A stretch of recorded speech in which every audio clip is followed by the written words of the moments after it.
I've noticed sometimes when walking by the fish room and the lights are starting to ramp down that all the fish are corralled on the right side, and the only fish really swimming in the middle of the tank for the most part is the Malawi trout.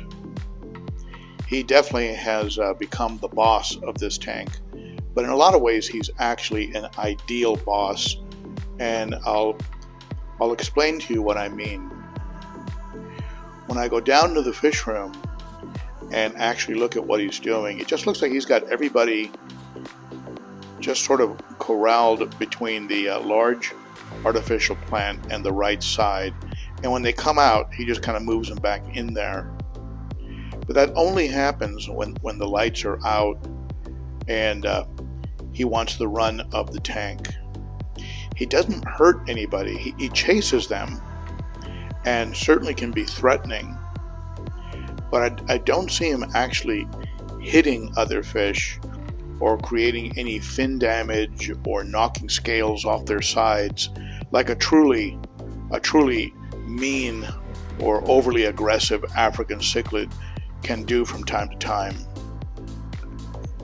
So in my mind, this Malawi trout is an ideal boss, like a Venusis I had years ago that was over 10 inches, very thick, and would assert himself, but when it was understood that he was the boss, he would pretty much just leave everybody alone.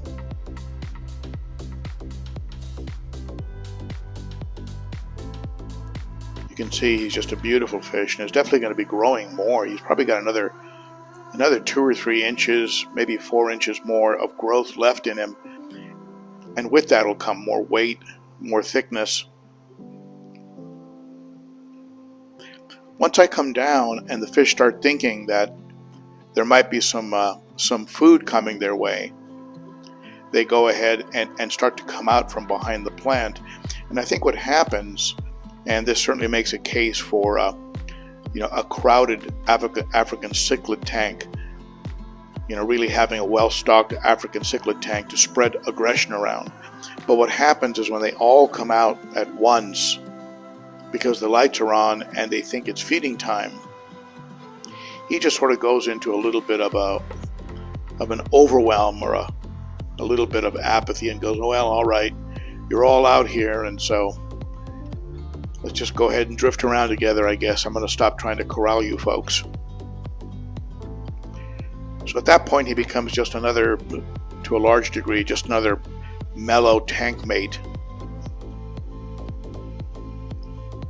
So at this point it seems to me that I have what I would call a benevolent dictator or a benevolent tank boss, who is without question the boss of the tank, but is not a bully shot caller. What do you think? Share your thoughts in the comments below. Tell me a little bit about the boss in your cichlid tank. And join me on Saturday we can talk about this and a lot more at the Cichlids and Coffee live stream.